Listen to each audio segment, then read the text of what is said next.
माझ्या लग्नाच्या दिवशी माझा 12 वर्षांचा दीर खूप आनंदी होता. मी नेहमीच त्याला माझा लहान भाऊ मानलं होतं आणि तोही मला वहिनी म्हणायचा. पतीच्या मृत्यूनंतर काही दिवसांनी मला एकटीने झोपायला भीती वाटायला लागली. म्हणून मी माझ्या दीराला माझ्यासोबत झोपायला सांगायला लागले. हिवाळ्याच्या रात्री होत्या आणि दीरासोबत झोपणं मला खूप विचित्र वाटत होतं. माझा दीर माझ्यापेक्षा खूप लहान होता, पण तो 12 वर्षांच्या वयातही 20 वर्षांच्या तरुणासारखा दिसत होता. पतीच्या मृत्यूनंतर मी खूपच कठीण काळातून जात होते. पण किती दिवस असं सहन करणार? त्या रात्री ठरवलं, एकदा दीराला आजमावून बघावं.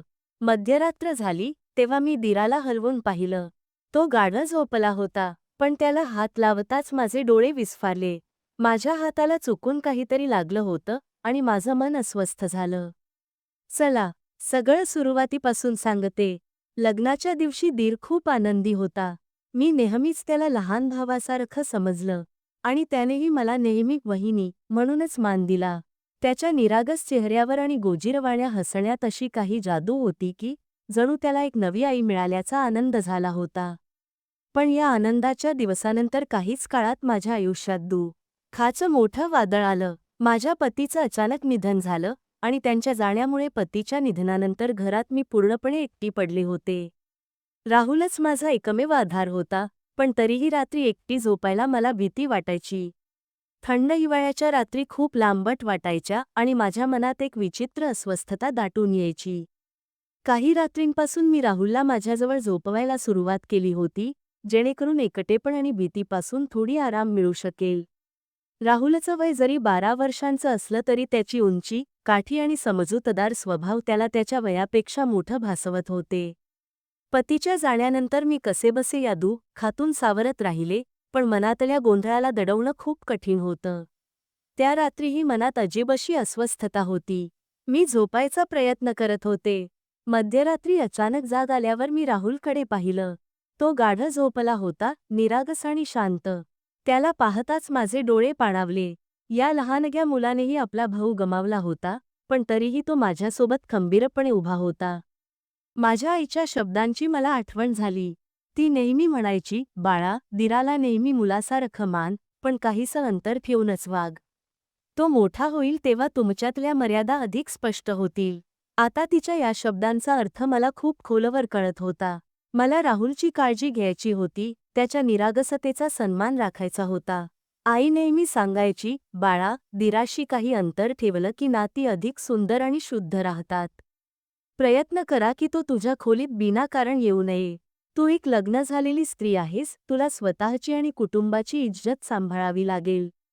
असे आई नेहमी सांगायची. त्यावेळी मला वाटायचं की आई राहुलबद्दल काहीतरी जास्तच चुकीचं विचार करते आणि मी तिच्या या गोष्टींवर रागावत असे. पण आता पतीला गमावून मी बेसहारा झाल्यानंतर तिच्या शब्दांचा खरा अर्थ मला उमजत होता. त्या रात्रीही जेव्हा मी एकटी बसले होते, माझ्या डोळ्यांतील अश्रू थांबण्याचं नाव घेत नव्हते. माझ्या मनात दुःखाच्या लाटा उसळत होत्या. माझे पती मला या जगात एकटं सोडून निघून गेले होते. मी कधीही कल्पना केली नव्हती की ते मला राहुलच्या आधारावर सोडून जातील. रात्रभराचा काळ मनातल्या विचारांनी भारलेला होता. रात्रीचे 12 वाजून गेले होते आणि राहुल अजूनही घरी परतला नव्हता. कदाचित तो त्याच्या भावाच्या नातेवाईकांसोबत होता, ही कल्पना करून मला थोडा दिलासा मिळाला. त्याच्या अनुपस्थितीत मला एक प्रकारची शांतता वाटत होती. त्या क्षणी आईच्या शब्दांचा प्रभाव माझ्या मनावर अधिक गडद होऊ लागला होता. तेवढ्यात अचानक दरवाज्यावर ठोठावल्याचा आवाज झाला आणि माझं हृदय जोराने धडधडू लागलं. घाबरत मी विचार केला, कोण असेल? पण बाहेरून राहुलचा आवाज आला. वहिनी, दरवाजा उघडा. मी आहे. त्याचा आवाज ऐकून माझ्या मनात अजबशी घबराट दाटली. मी थोडं थांबून दरवाजा उघडायचं ठरवलं. हिम्मत करून मी दरवाजा उघडला आणि त्या मोठ्या, सुनसान घरात सगळं काही अगदी ओसाड वाटू लागलं. राहुल आत आला आणि निरागसपणे विचारलं, वहिनी, तुम्ही जेवलात का? त्याच्या नजरा खाली झुकलेल्या होत्या आणि चेहऱ्यावर नेहमीसारखीच निरागसता होती. त्या क्षणी मी स्वतःला समजावलं की राहुल एक निरागस मुलगाच तर आहे. त्या एकट्या रात्रीत त्याचा सहवास आणि त्याची काळजीच माझ्यासाठी आधार बनली. राहुलच्या हातात एक पिशवी होती, ज्यात हॉटेलमधून आणलेले भात होते. त्याने एका प्लेटमध्ये भात काढले आणि माझ्यासमोर ठेवले. त्याच्या चेहऱ्यावरची चिंता आणि निरागसपणा स्पष्ट दिसत होती. "वहिनी, मला स्वयंपाक करता येत नाही. पण तुमच्यासाठी बाहेरून आणलं आहे. तुम्ही काहीतरी खा, नाहीतर तुम्ही भुकेल्या राहाल," त्याने म्हटलं. त्याच्या आवाजात एक विचित्रसा दुःख दडलेलं होतं.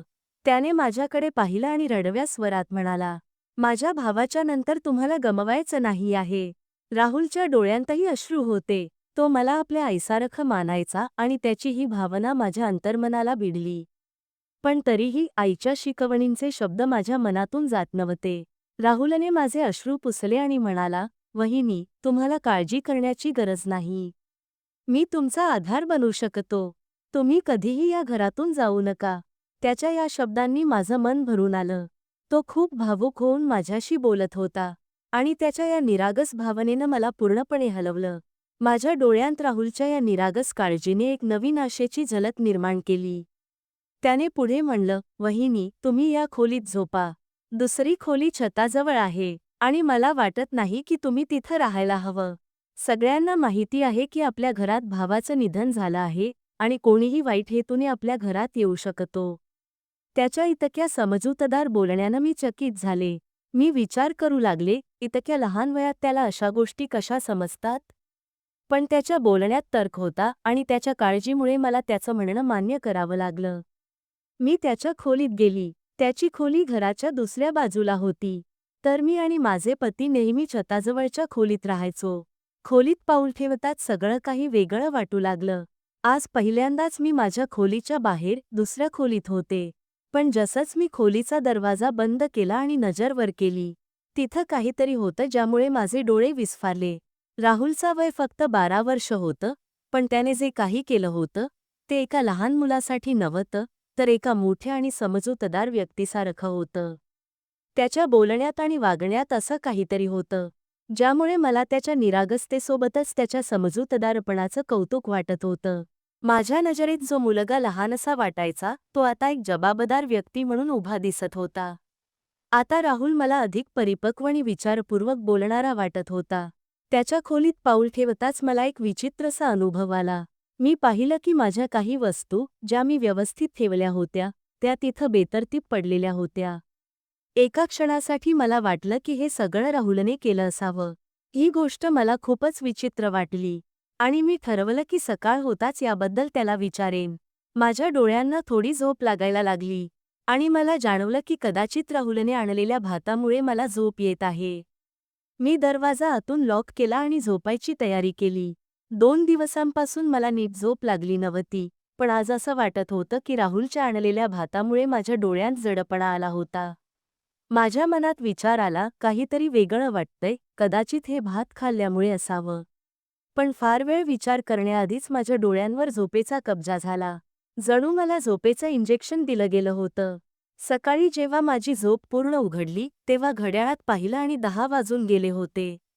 मला खूप आश्चर्य वाटलं की मला इतकी गाढ झोप कशी लागली. 2 दिवसांपासून मला नीट झोप आली नव्हती, पण आज तर जणू माझ्या डोळ्यांत झोपेची काहीशी नशा भरल्यासारखी वाटत होती. माझ्या मनात एक विचार वारंवार येत होता, कुठे राहुलने आणलेल्या भातांमुळे मी बेहोश तर झाले नाही? मी हे सगळं विचार करत होते आणि डोळे चोळत बाहेर आले. समोर राहुल स्वयंपाकघरात चहा बनवत होता. त्याच्या निरागसतेत काहीतरी असं होतं, जे मला आणखी आश्चर्यचकित करत होतं. राहुलच्या 12 वर्षांच्या वयात त्याने जे काही केलं होतं, त्याने मला गहन धक्क्यात टाकलं होतं. तो चहा माझ्यासमोर ठेवत म्हणाला, "वहिनी, तुम्ही झोपलात ना? तुम्हाला खूप छान झोप लागली, नाही का?" त्याच्या बोलण्यात निरागसता होती, पण त्याच्या डोळ्यांत काहीतरी वेगळंच लपलेलं होतं. मला खूपच वाईट वाटलं आणि मी हळू आवाजात उत्तर दिलं, "हो, आज मला खूप झोप लागली." तो लगेच म्हणाला, "तुम्हाला का झोप येत नाही, वहिनी? मी तुमच्या भातामध्ये झोपेची गोळी मिसळली होती." हे ऐकून मी आश्चर्य आणि अस्वस्थतेत बुडाले. तो पुढे म्हणाला, "मी माझ्या मित्राला सांगितलं होतं की माझ्या वहिनीला झोप येत नाही. तर त्याने मला सांगितलं की भातामध्ये झोपेची गोळी टाकलीस तर त्यांना आराम मिळेल."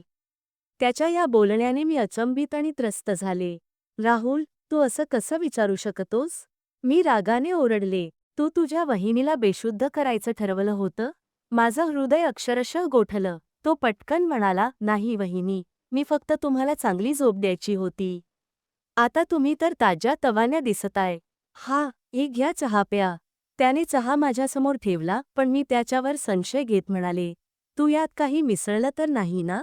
मी त्याच्याकडे तीक्ष्ण नजरेने पाहिलं.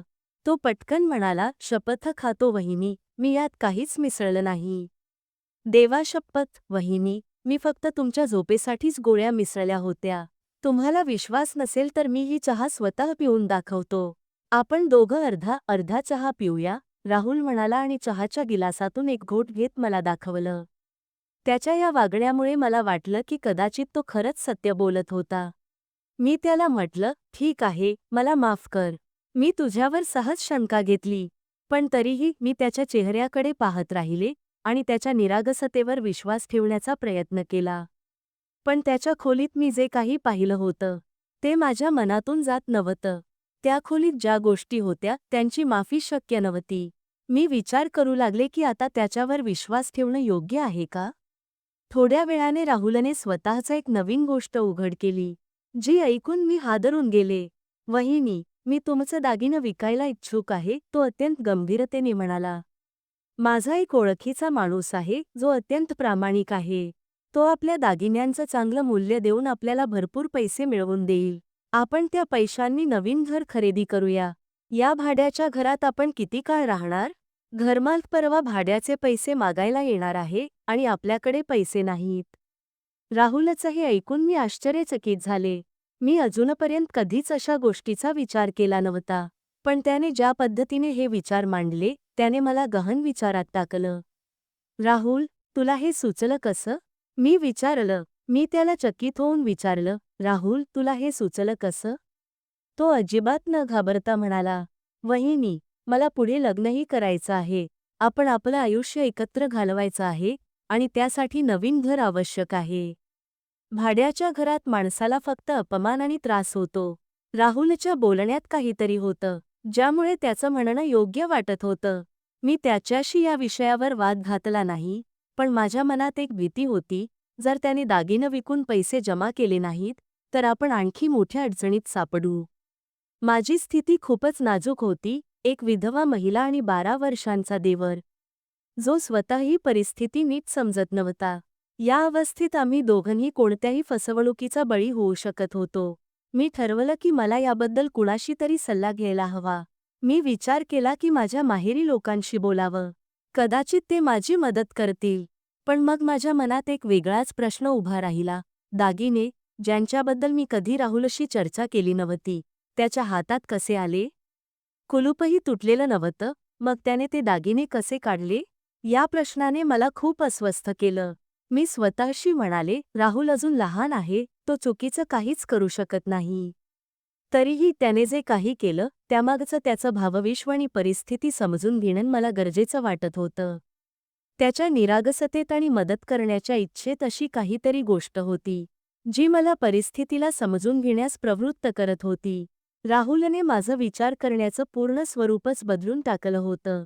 मी शेवटी माझ्या माहेरी बोलले की मला दागिने विकून घर घ्यायचं आहे. तेव्हा त्यांनी मला स्पष्ट सांगितलं, तू आता विधवा झाली आहेस. तुला आमच्याच घरी यावं लागेल. पण मला ठाऊक होतं की त्यांच्या घरी गेल्यावर मी कधीच माझं स्वतंत्र अस्तित्व टिकवू शकणार नाही.